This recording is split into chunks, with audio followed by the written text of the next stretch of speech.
So, we all know AI is going to change everything, but what if it could actually pay for the disruption it causes? Get this, an MIT study says this chunk of US work, AI could do it, like right now. Yeah, that's from MIT's Project Iceberg. We're talking a huge, hidden impact on the economy today. And listen to Senator Bernie Sanders. He says this whole revolution is being pushed by billionaires for themselves. The guys building it, like Musk and Gates, they seem to agree. They both see a future where work is optional. Okay, so if millions of jobs just vanish, how do we pay the bills? How does society even function? Well, believe it or not, the answer might be hiding on a tiny Caribbean island, totally by accident.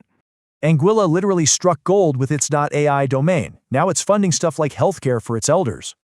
And look at this. It's wild. One little digital asset is basically funding a huge part of a country. So the big question is, could we actually do this for the whole world? There's a proposal that says yes. It's called the Humanity Creator Dividend. The core idea? AI should basically pay rent for using our culture. And the IA.XYZ proposal to ICANN, well, that's the plan to actually build this thing globally. It's pretty simple, really. Create a new .ia domain, collect the cash, and share almost all of it. And who gets paid? They're calling it the grandma race, the elders who created the languages AI learns from. So could the future of our social safety net really be hidden inside a web address? Kind of a crazy thought. All right, let's get right into it. We're all hearing about AI constantly, right? But let's ask the real question. As this tech creates, unbelievable amounts of wealth, who's actually going to get to profit from all this progress? The people actually building this future, they aren't exactly quiet about what they think is coming.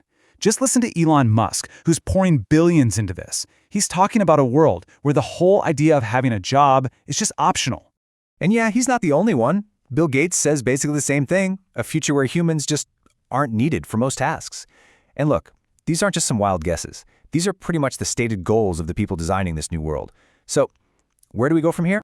Well, it turns out that really radical vision is starting to get some serious pushback. This whole conversation is spilling out of Silicon Valley and landing right in the middle of Washington, D.C. You've got Senator Bernie Sanders basically sounding the alarm. He says we're all just kind of sleepwalking into this massive revolution. He sees it as a full-blown crisis, because for something this big, the public, you and me, we've been almost totally cut out of the conversation. And for Sanders, the really critical question is, who's in the driver's seat here? He points to this tiny handful of multi-billionaires who are spending hundreds of billions to make this happen. And his question is pretty simple. Are they doing it for the good of all of us, or are they doing it to get even richer and even more powerful? So, okay, we've heard the political warnings, but what about the facts? What does the data actually tell us? Is this threat real, like right now? Well, a big study from MIT has a pretty chilling answer. Yeah, look at that number. It shows just how immediate this all is. MIT's Project Iceberg figured out that almost 12% of all the paid work in the U.S. economy, that's about $1.2 trillion in wages, could be done by AI systems that we already have. Not in 5 or 10 years, today, right now. And this is exactly why they call it the iceberg index. It's a perfect metaphor. The part of the iceberg you can see, that's the tech layoffs we read about in the news. But the real danger, the massive part hidden underwater, is what they call technical exposure. It doesn't mean 12% of jobs are gone tomorrow. It means that a huge chunk of the actual tasks people get paid for are now vulnerable, kind of hollowing out the whole foundation of the economy from the inside. Okay, so this leads us to a huge fork in the road. We're facing this massive disruption, and it seems like there are two completely different ways we could decide to handle it. So on one side, you've got what you could call the defensive path. This is more of the Bernie Sanders approach. Pump the brakes. Let's slow this whole thing down with regulations, maybe a 32-hour work week to share the remaining work. But on the other side, there's the architectural path. And the idea here is instead of slowing things down, you build completely new systems, new economic engines that are designed from the ground up to share all the wealth that AI is creating. Now, I know that architectural path sounds super theoretical, maybe a little abstract. But what if I told you that a tiny little island in the Caribbean is already doing it, and it's making an absolute fortune? We need to talk about Anguilla. See, because of this AI boom, every tech company on the planet wants a .ai web address, and it just so happens that the country of Anguilla owns that little piece of digital real estate. It has kicked off an honest-to-God digital gold rush.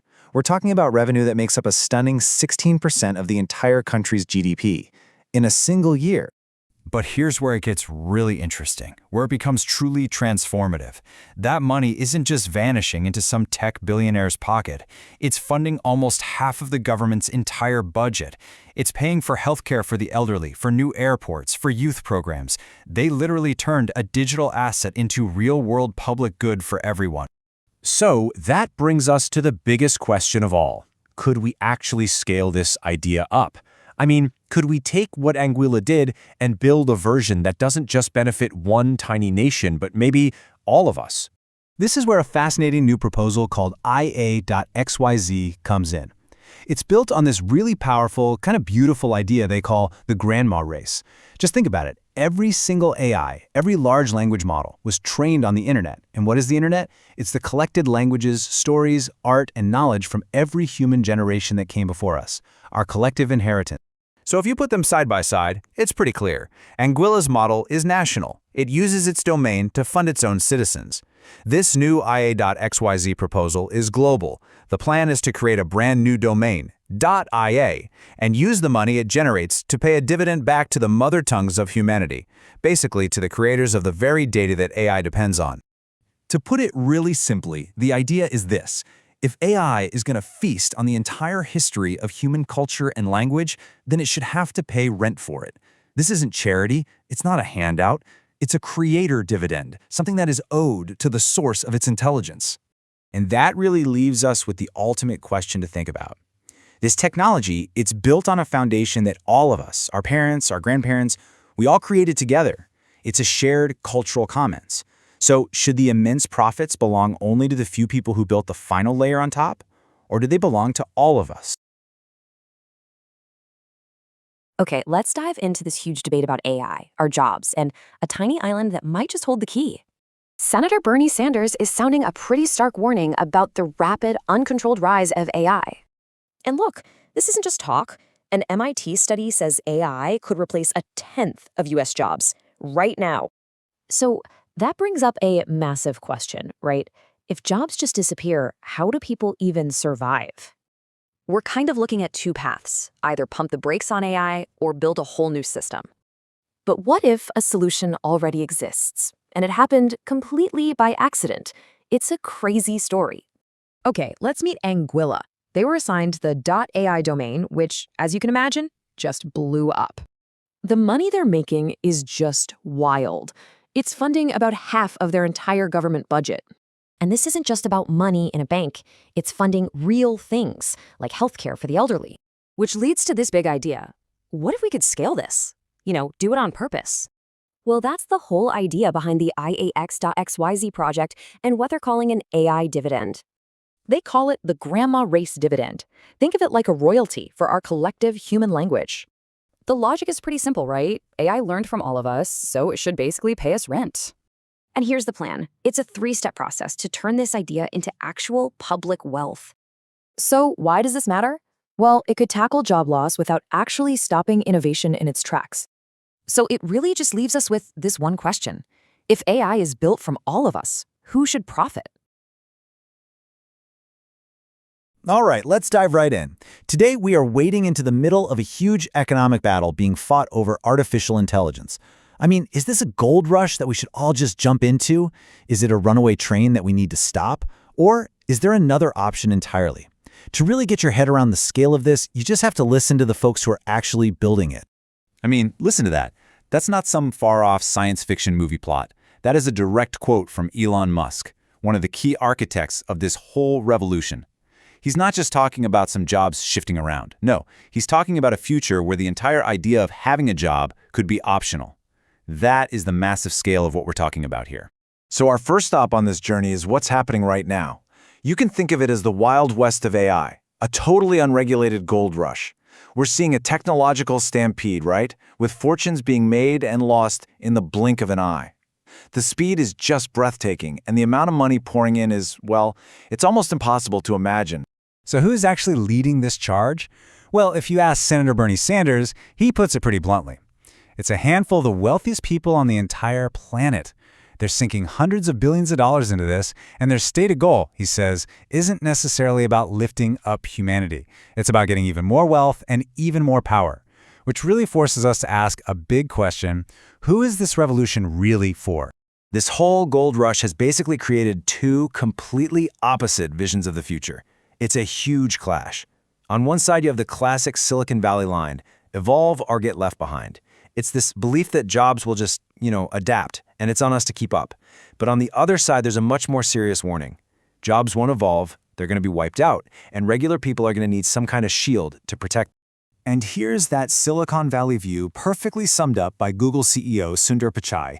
He talks about societal disruptions, almost like it's the weather, just an unstoppable force of nature. But did you catch that key phrase? People will need to adapt. In this way of seeing the world, the responsibility, the burden, it's all on us. It's on society to bend and reshape itself to fit the technology, and not the other way around. Okay, but what if this isn't a force of nature? What if it's more like a runaway train? Well, that brings us to our second big idea. This growing movement of people who are looking for the emergency brake before it's too late.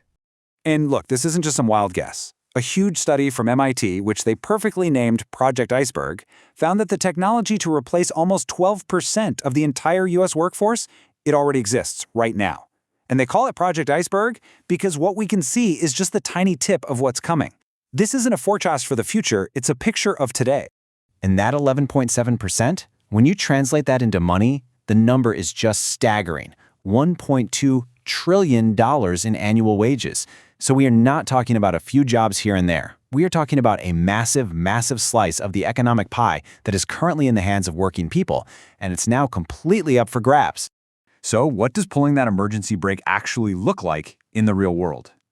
Well, two big proposals have come to the front. The first one is a moratorium on new AI data centers. Basically, a physical timeout to give our laws and our social safety nets a fighting chance to catch up. The second idea? A 32-hour work week. And the logic here is really simple. If AI makes us way more productive, then those gains should be shared with everybody, right? Not just shot straight to the top. It's about giving people more time, not just creating more profit. But wait, there's a third idea on the table, and this one is way more radical. It's not about slowing the machine down or trying to stop it. It's about completely rewriting the rules of the entire game. This is what's known as the digital dividend model. And this one question really gets to the core of it. What if we've been looking at this whole thing wrong? Instead of trying to fight a war against AI, what if we treated it like a tenant? A tenant that's using a resource that belongs to all of us. And what if we just charged it rent? They call it the grandma race dividend, and the main idea here is that AI is built on something totally priceless, our shared human language, right? The mother tongues passed down from our grandparents and through generations.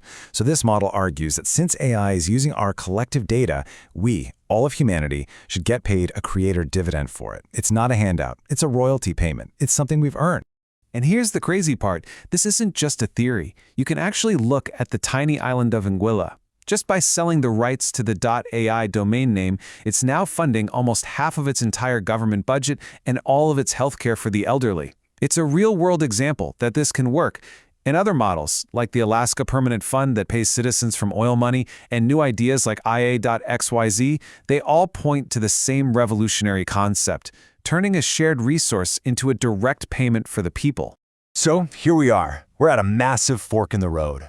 As this AI gold rush barrels ahead, do we scramble to find and pull that emergency brake, trying to protect what we have? Or do we get bold and try to build something completely new, a dividend model that makes sure the incredible wealth from this new age is shared by all of us? That's the question that's going to define everything that comes next. All right, today we're diving into one of the biggest questions of our time. As artificial intelligence completely reshapes our world, who actually gets to profit from it? We're going to explore this pretty radical idea that AI might owe us all a dividend for the very human language it uses to think.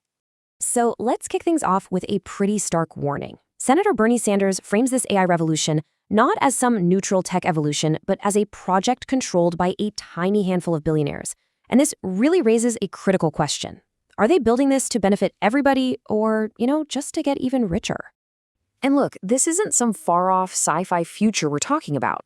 A recent study from MIT came out with this startling fact: 11.7% of the entire US workforce could have their jobs replaced by AI technology that already exists today. That's not a prediction, that's what's possible right now. You know, the real anxiety here goes way beyond just job losses. It's about who gets to capture the immense wealth that AI is going to generate. And honestly, the architects of this whole revolution are surprisingly open about what they see coming. I mean, listen to the very people building this stuff. Elon Musk has literally said that working will become optional, and Bill Gates suggests humans just won't be needed for most things anymore. This leads to a massive, unanswered question for every single one of us. So think about it. For most of us, a job is how we get by, right? It's how we pay for, well, everything. If that whole system gets dismantled, then what? Without an income, how do people afford the basics?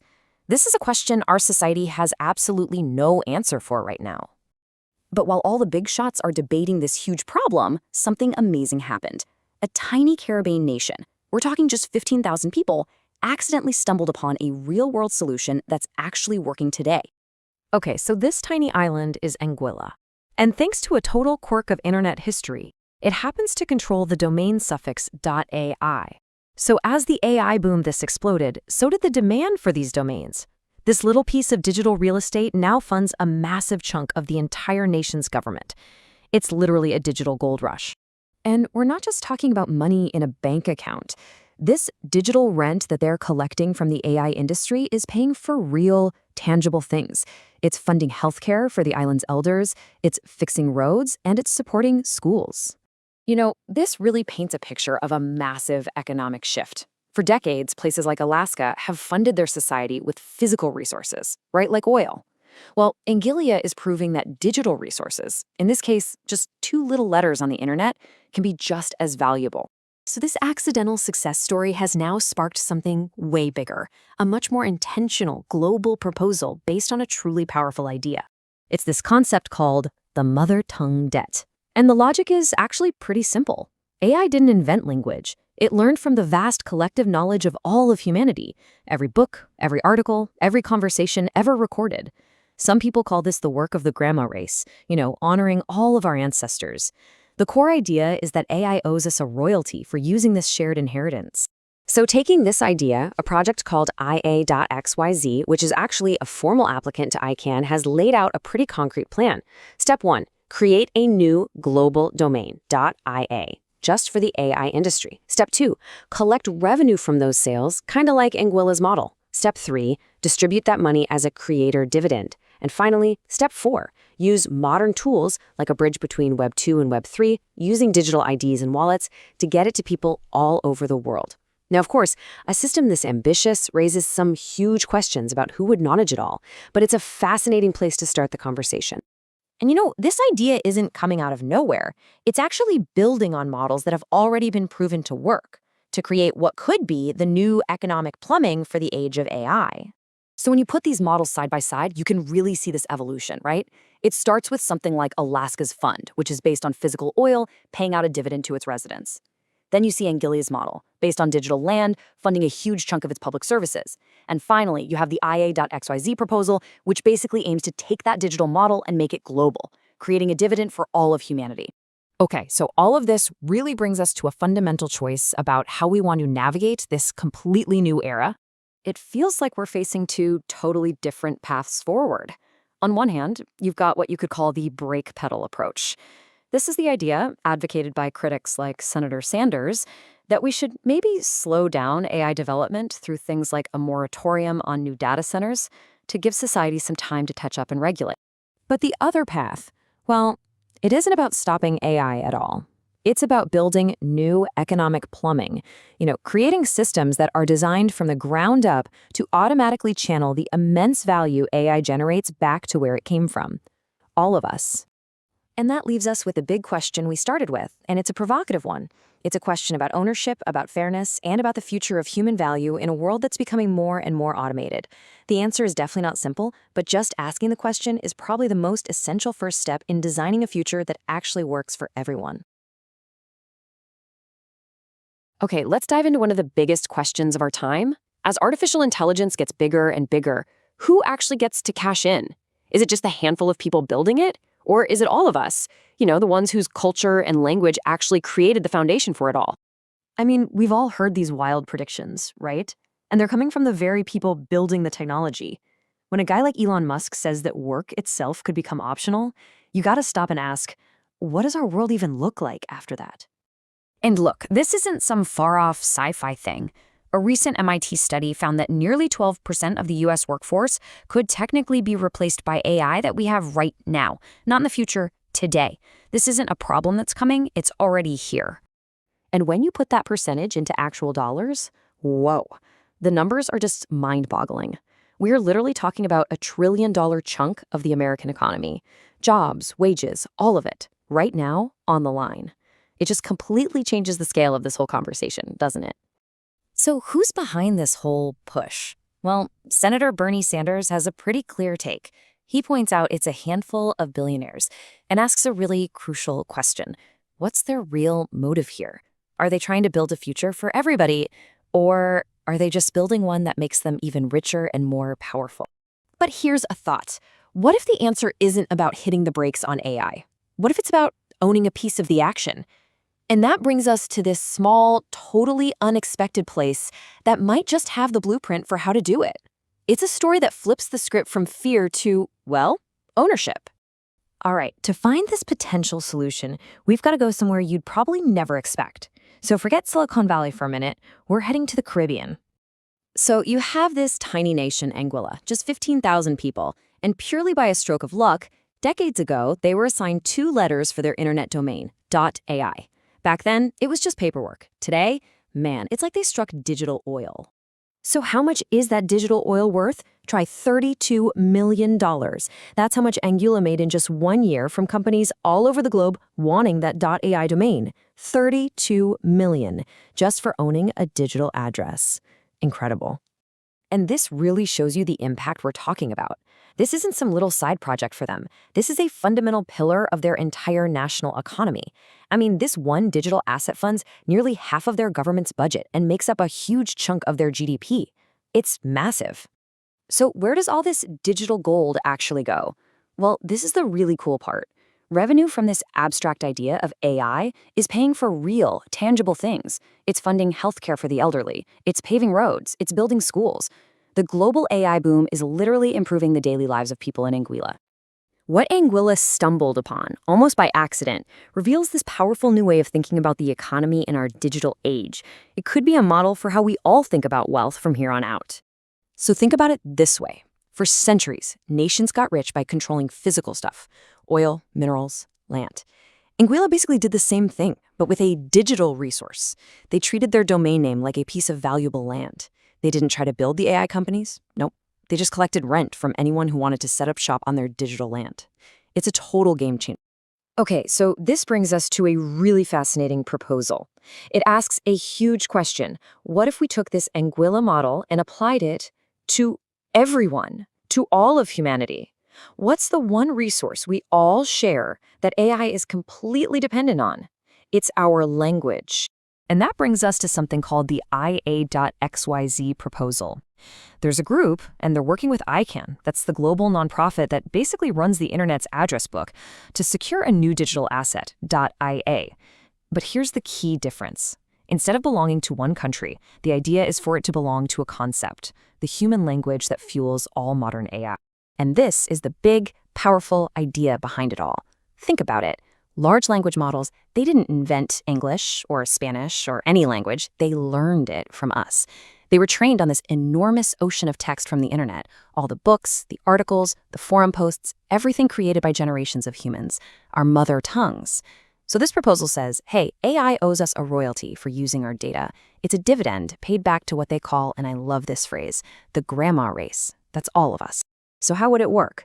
Well, the mechanics are pretty straightforward. It's designed to be a direct pipeline from the AI economy straight back to us.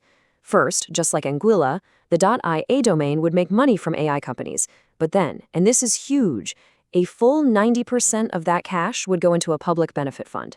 From there, dividends get paid out to all of us, the people who actually created the language. They've even thought about how to deliver it, using new internet tech to give every person a secure digital ID and a wallet to receive their payment. It's a whole system to make AI pay rent on the human culture it's built on. Okay, so when you look at all this, it really presents us with two completely different paths forward, right? Two different ways of thinking about how we should handle this incredible and, let's be honest, incredibly disruptive technology.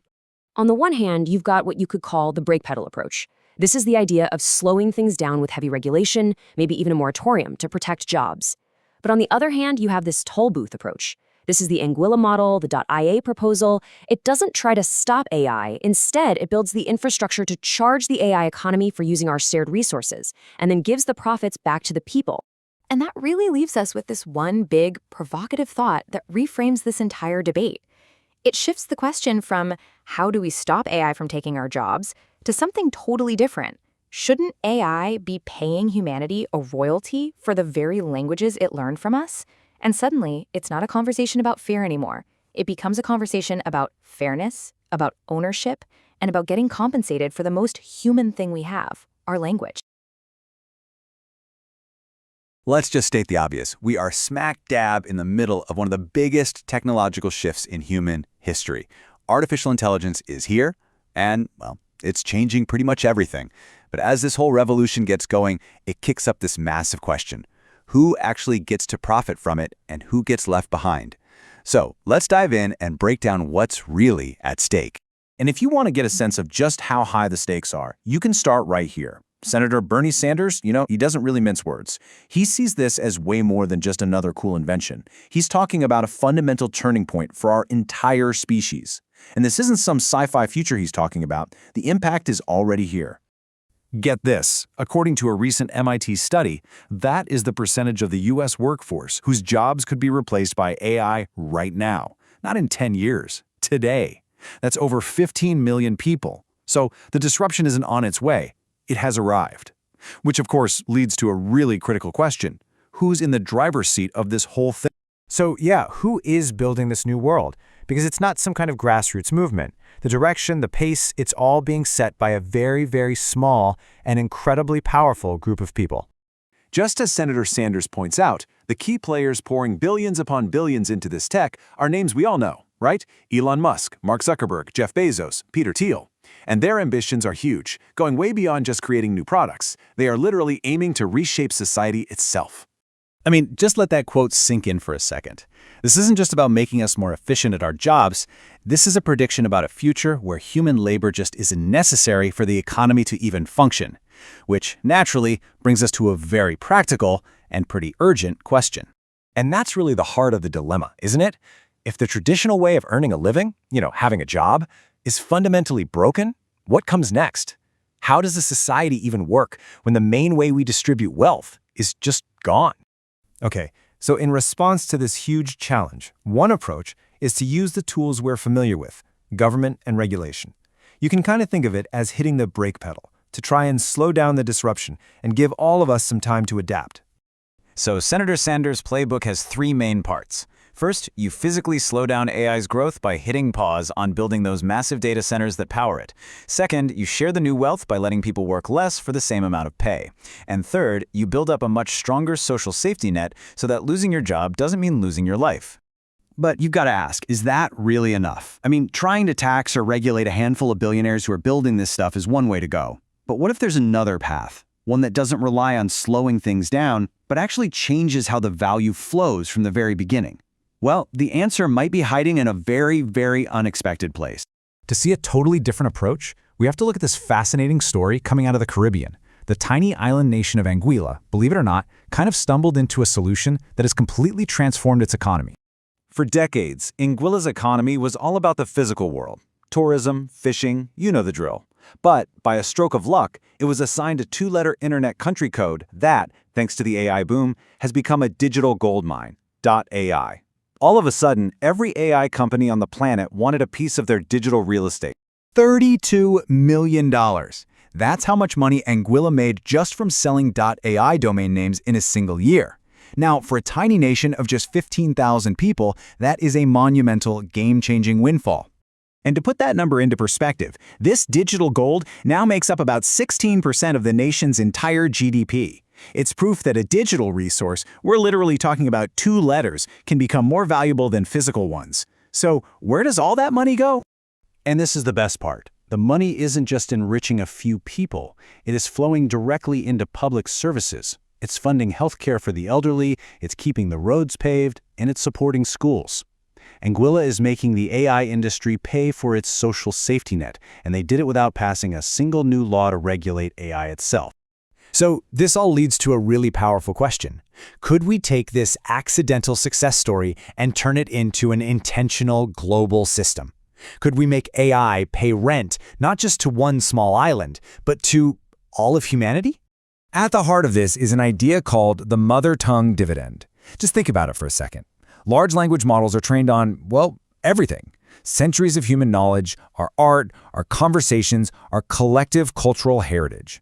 So the argument is that AI owes a kind of royalty payment back to the source of its intelligence, us, humanity itself. And here's how that could actually work. The IA.XYZ proposal wants to create a new global domain, .ia, that works just like Anguilla's .ai. But instead of the money going to just one country, it would be channeled into a global fund to pay out that mother tongue dividend. It would create a direct financial pipeline between AI's growth and human well-being. See, this approach isn't trying to tax billionaires after they've already made their fortunes. Instead, it's about building new digital infrastructure, brand new plumbing for the internet that captures a slice of the value at the source and directs it to the public good from the very, very beginning. And that brings us to a fundamental choice. As we're standing here at this technological crossroads, we basically have 2 very different ways of thinking about how to make sure the benefits of AI are shared by everybody. So on one hand, we've got the brake pedal approach. That's using traditional government power to regulate, to restrict, and to tax the industry to manage its impact. But on the other hand, we have the new plumbing approach. This is about building entirely new systems right at the infrastructure level of the internet to redirect the flow of wealth before it ever gets concentrated at the top. It's really a debate between fighting over the existing pie and creating a new system where the pie is shared from the start. Both paths are aiming for a more fair future, but they represent a huge difference in strategy. And the path we choose won't just define the next few years of tech policy, it's going to define who profits from progress for generations to come. All right, let's jump right in. We are at a huge fork in the road right now, and it's all about 3 things: artificial intelligence, an almost unimaginable amount of wealth, and a really basic question about what we, humanity, are owed. This isn't just a tech story. This is one of the biggest economic questions of our lifetime. So on one side of that fork, you've got this almost sci-fi vision, right? And it's coming from the very people building this future, folks like Elon Musk. He's talking about a world of just radical abundance, where the whole concept of working for a living just goes away. It sounds like something out of a movie, but they are actively building towards this. But then, on the other side of that fork, you have this number. And this isn't some far-off prediction, nope. This is a snapshot of our economy today. And it really clashes with that utopian vision. So what in the world does this 11.7% actually mean? Well, it means over $1 trillion in wages. That's what it means. This number comes from a really important MIT study they call the Iceberg Index. And what they found is that almost 12% of the work that people are getting paid for in the US right now could already be done by AI that exists today. Not some future AI, the tools we have right now. That's the immediate risk we're facing. And this is why it's called the Iceberg Index. And it's just a perfect analogy. The part we all see and talk about, the tip of the iceberg, that's the disruption to tech jobs, coders, and so on, about 2.2%. But the real danger, the massive part of the iceberg hidden underwater, is that other 9.5%. We're talking about administrative jobs, financial services, the very jobs that make up the backbone of the middle class. So you gotta ask, who's steering this ship? As Senator Bernie Sanders points out, this whole revolution is being driven by a tiny handful of the wealthiest people on the planet. And he asks a really critical question. Are they staying up at night worrying about working people? Or is their main motivation to get even richer? The answer to that question pretty much defines what kind of future we're headed for. And that leads us right here to this fundamental conflict. On one hand, you have the promised land of abundance and optional work. But on the other hand, you have the potential reality for millions of people, losing their jobs, economic chaos, and absolutely no safety net to catch them. These two futures just can't exist at the same time, not without some kind of bridge between them. So this is the big question, isn't it? Is there a way to actually build that bridge? Could we design a system where the incredible wealth that AI creates is used to directly fix the problems it causes? I mean, can the machine actually pay for its own consequences? It sounds like a pretty radical idea, I know, but what if I told you a real-world example of this already exists, and it's happening in a place you would absolutely never guess? This isn't just a theory, it's a working economic model right now. Say hello to Anguilla. It's this tiny nation that years ago was just randomly assigned the .ai country domain. Pure luck. But with the AI boom, that little piece of digital real estate has become unbelievably valuable. Today, the money from selling .ai domains funds about half of their entire government budget.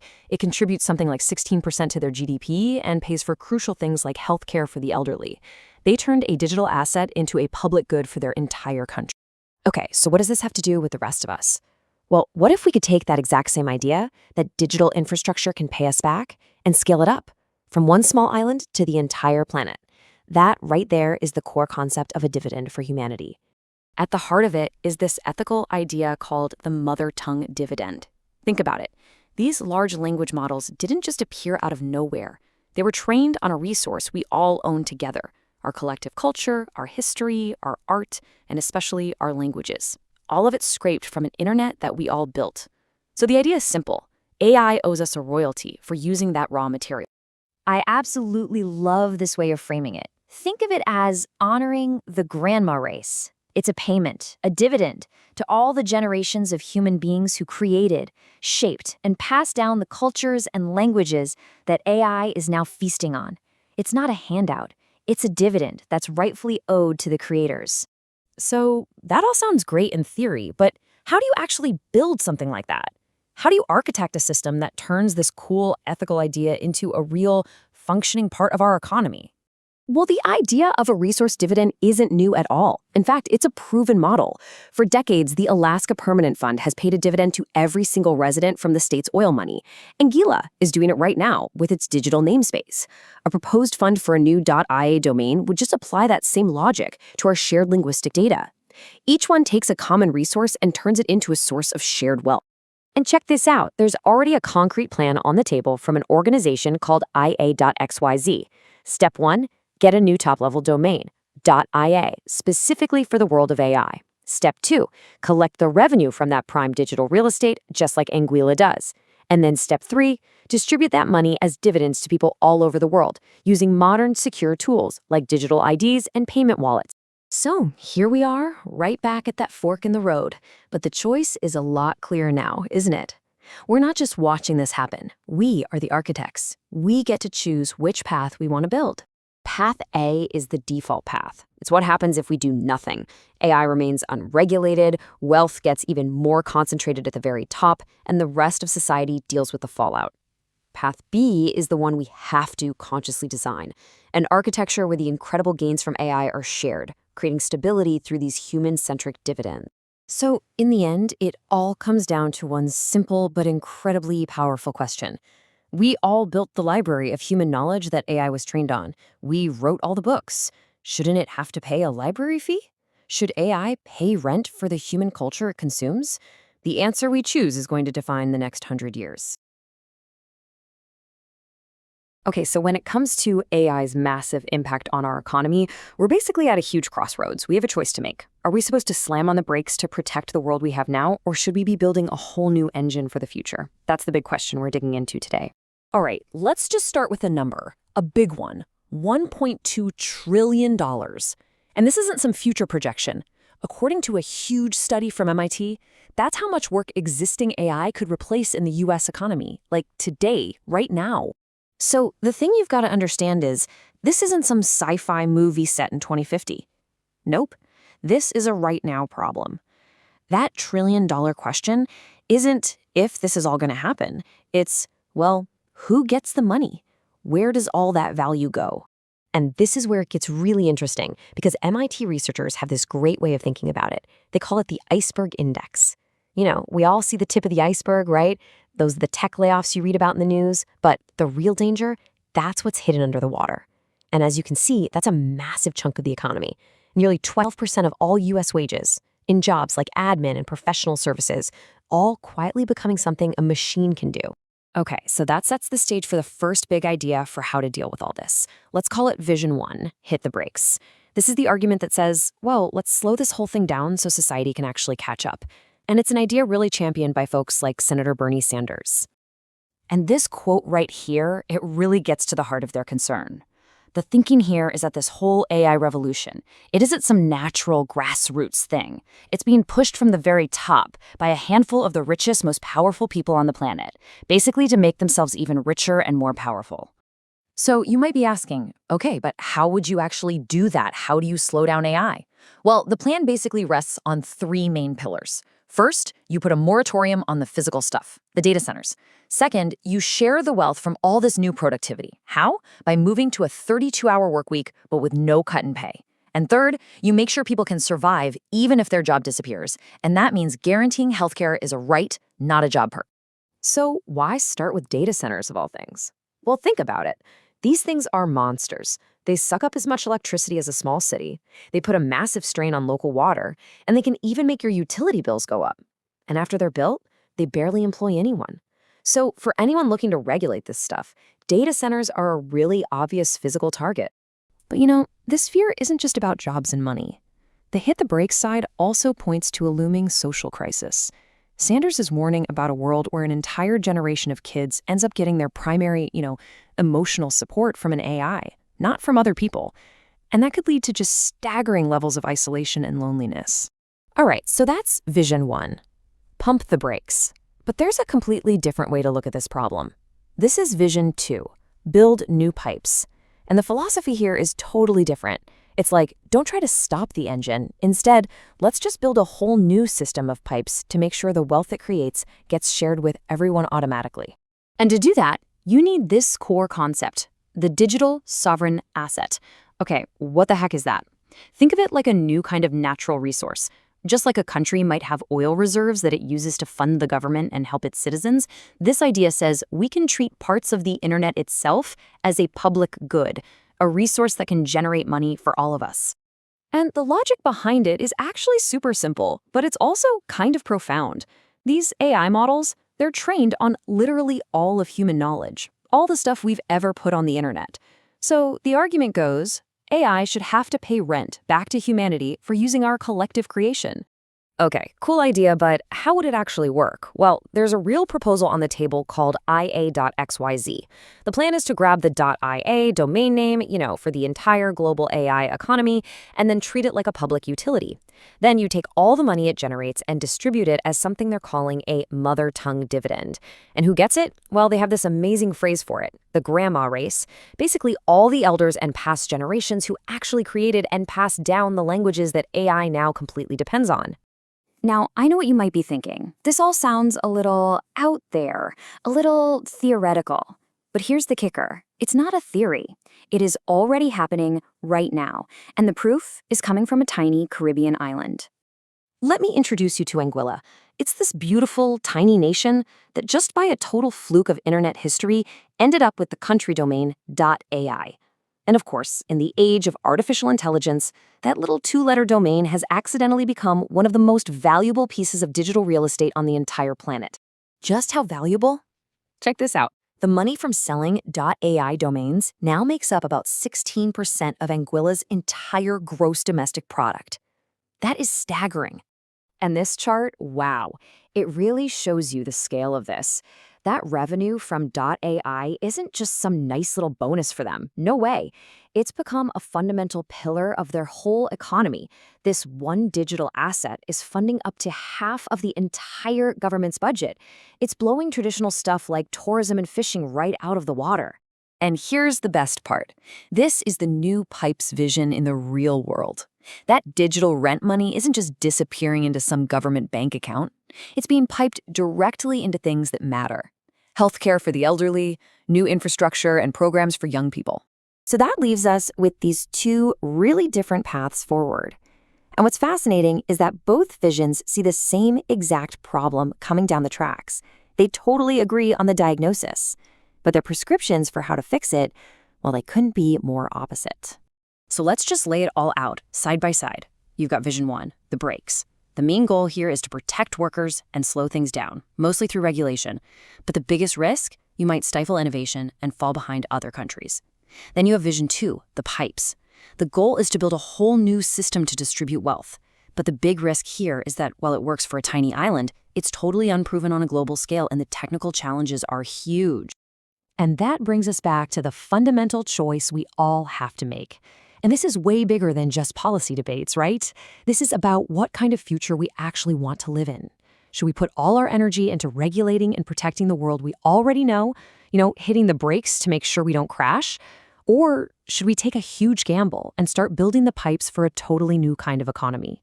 The answer we come up with isn't just going to shape the next few years. It's going to define the world for the next 100. So the AI revolution is here. It's happening right now, and it feels like it's changing absolutely everything overnight. But like any big shakeup, it comes with a massive price tag. So let's just dive right in and ask the big question. In this new world we're building, who's going to profit? And who gets left holding the bag? To really get what's at stake here, you got to look at the people who are actually building this future. Take Elon Musk, one of the key guys pushing AI forward. He puts it pretty bluntly. He sees a future where the whole idea of working just goes away. Now, a world of leisure sounds amazing, right? But then you think about it for a second and, well, it's also kind of terrifying. If all the jobs disappear, how does anybody actually make a living? And look, this isn't some far-off science fiction movie plot. The threat is here, today, and we can actually put a number on it. 11.7%. So what on earth does that number mean? Well, there's this huge study from MIT. They called it Project Iceberg. And what they found is just, wow, nearly 12% of the entire US workforce could be replaced by AI tools that already exist today. That's over $1 trillion in wages. And just to be super clear, this isn't a forecast for the future. This is a measure of how vulnerable we are right this second. So you can bet a disruption this big is going to get politicians talking. Senator Bernie Sanders argues that we need to look really, really closely at who's driving this whole revolution. He questions the motive, asking if this handful of billionaires pouring hundreds of billions into AI are staying up at night worrying about working people, or if they're just doing it to get even richer and more powerful. It's a fair question. So what's his solution? Well, in a nutshell, it's about slamming on the brakes.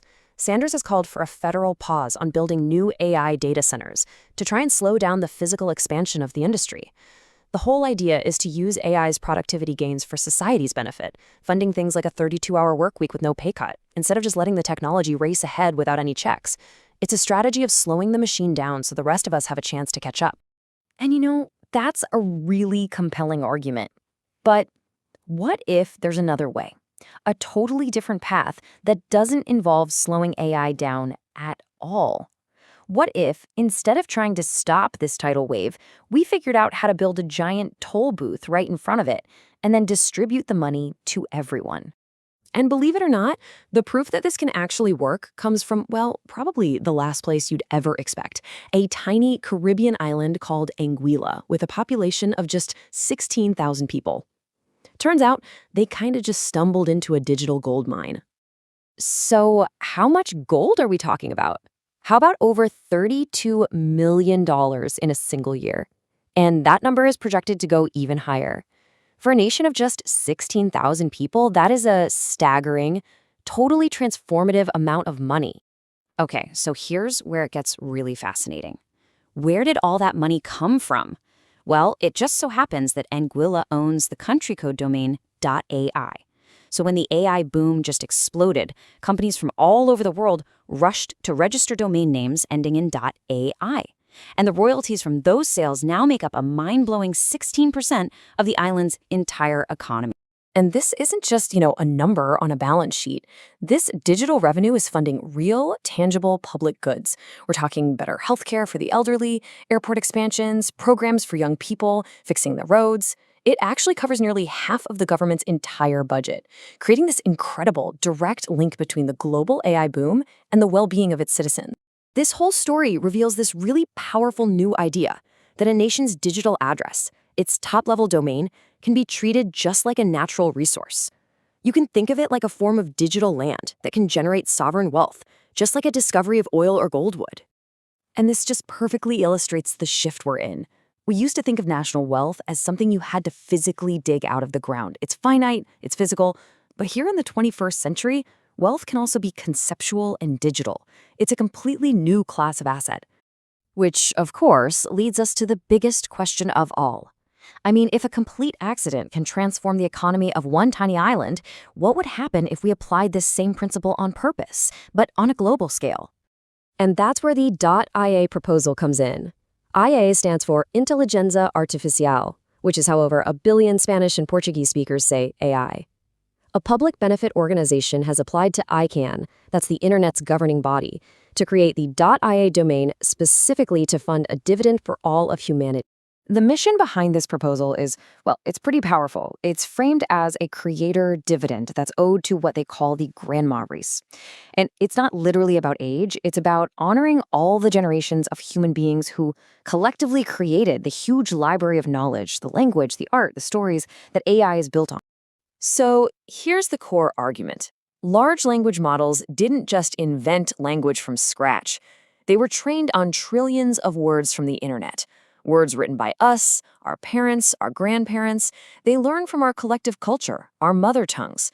And this proposal argues it's time for AI to pay a form of rent for using that common resource. And the plan for how it would work is surprisingly straightforward. 4 steps. 1, the IA domain gets created. 2, all the revenue from selling those domains flows into a big global fund. 3, that money gets distributed back to the linguistic communities whose data actually trained the AIs. And 4, you use modern tools like digital IDs and crypto wallets as the delivery system to get that value directly to potentially billions of people around the world. So you can see the 2 models right here, side by side. On one hand, you've got Anguilla's .ai success, which was this happy accident that now funds a single nation's government. And on the other, you have the proposed .ia model, which is a deliberate, intentional design meant to scale globally and directly align AI's financial success with the well-being of humanity itself. And that leaves us with 2 very, very different paths forward. You've got the brake pedal approach, which is all about slowing AI down with regulations to give us all time to adapt. And then you have the toll booth approach, which accepts AI's speed but wants to build new infrastructure to make sure it pays its way, funding society with the very wealth it creates. And it all comes down to this one final question. AI learned to think using our words, our stories, our collective knowledge. So, does it owe us a royalty for that gift? The answer we choose is going to define who truly profits from this revolution and who is left to pay the price.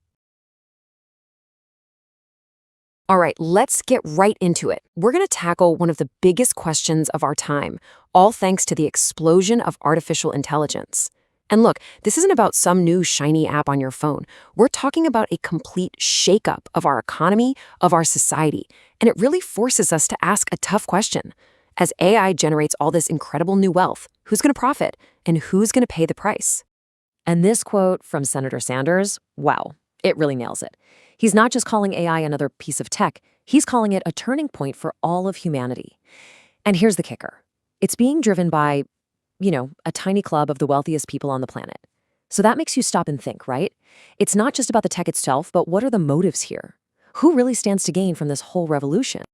So to really get a handle on what's at stake here, we've got to look at the problem. And let me tell you, the latest data paints a pretty startling picture. This isn't some sci-fi movie set in the future. No, this is happening right now. An economic reality that's kind of hiding just below the surface, just like the title says, an iceberg. And this is exactly what makes the AI revolution so unique. You see, previous tech shifts, they were all about replacing manual labor, right? Muscle power. But this is totally different. AI is targeting cognitive tasks, the stuff we do with our brains. It's going right for the heart of the modern white-collar workforce, and that presents a challenge we have literally never seen before. So just how big is the immediate threat? Well, researchers over at MIT, they put a number on it, and that number is 11.7%. Now, that 11.7%, that's from what they call the iceberg index, and it's a perfect name, really. Because what we're all seeing on the surface, the headlines about tech layoffs, that's just the tiny tip of the iceberg. The real risk, the massive, hidden part underwater, is that this affects jobs all across the economy, even ones you'd never think could be automated.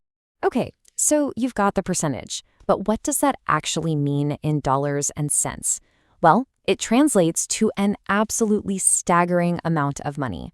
$1.2 trillion.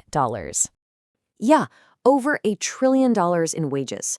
And these aren't just any jobs. We're talking about roles in administration, finance, professional services, the very foundation of the middle class. These are the stable careers that have always been a path to security.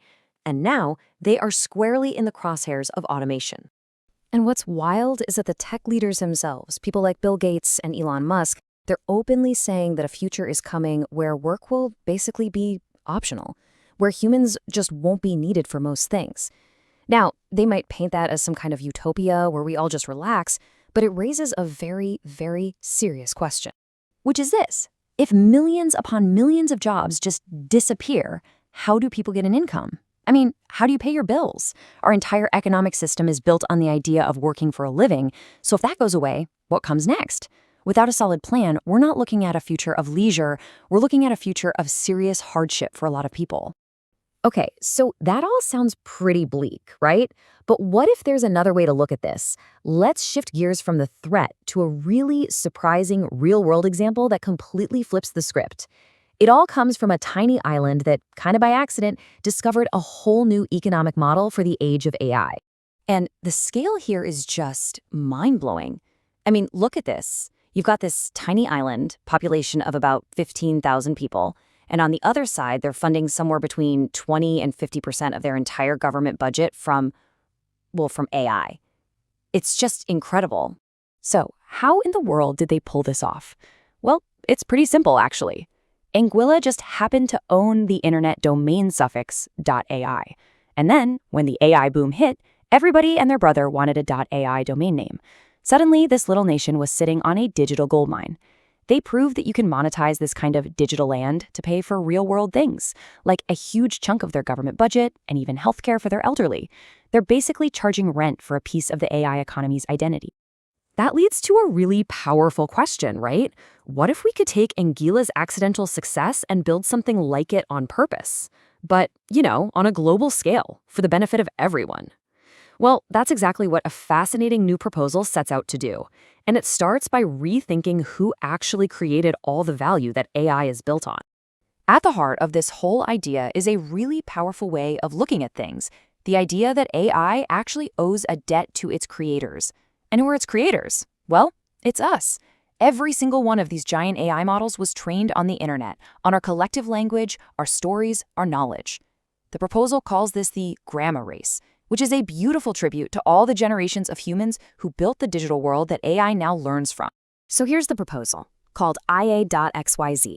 Step 1, create a new global domain, .ia. That stands for Intelligentsia Artificial. Step 2, AI companies would have to pay for these .ia domains, kind of like a form of digital rent. Step 3, a public benefit organization would collect all that money. And finally, step 4, and this is the big one, 90% of that money gets paid out as a dividend. They call it a mother tongue dividend, directly to the people, the humans, whose languages and cultures created the data in the first place. And look, this idea might sound a little out there at first, but when you put it next to things that already exist, it starts to make a lot of sense. Take the Alaska Permanent Fund. For decades, they've taken money from state oil wealth and paid it out as a dividend to every citizen. It's the same basic principle. You treat a common resource, whether that's oil in the ground, a digital domain like Anguilla's, or our collective human language, as shared wealth that everyone gets a piece of. So all of this brings us to a major crossroads. We're facing two really different ways of thinking about how to handle this AI transition. Do we try to put the brakes on and control the machine with a bunch of rules? Or do we get creative and redesign the entire system that the machine operates in? To put it another way, one path is about trying to slow the machine down with regulations. The other path is about taxing the machine's identity, building a new architecture, a new set of rules for the road, to steer it where we want it to go. So let's look at that first path, the regulatory one. This is the approach folks like Senator Sanders are talking about. It's about putting up guardrails to protect workers. We're talking things like a moratorium on building new data centers, mandating a 32-hour workweek so more people have jobs, and making sure healthcare isn't tied to your employment. It's about protecting the system we have. Then you have the second path, the architectural one. This isn't about slowing things down. It's about building brand new financial pipes. So you'd create new revenue streams, like that .ai domain idea, and build systems where AI automatically pays that mother tongue dividend back to people. And you could use new tech, like Web3 digital IDs and crypto wallets, to get the money directly to everyone, no middlemen. At the end of the day, here's what it all comes down to. This whole debate, it isn't about whether we should embrace AI or reject it. That ship has sailed. The real debate is about who gets to capture the immense value, the massive productivity gains that it's going to create. This isn't some technological destiny we can't control. It's a choice about how we design our economy. It's about who writes the rules of the game. So that leaves us with a fundamental question, and it's not just for the politicians to decide, it's for all of us. Should we spend our energy trying to regulate the machines we've created, or should we be designing them from the ground up to pay us rent for the human world they're built on? The answer to that is going to define the future for everyone,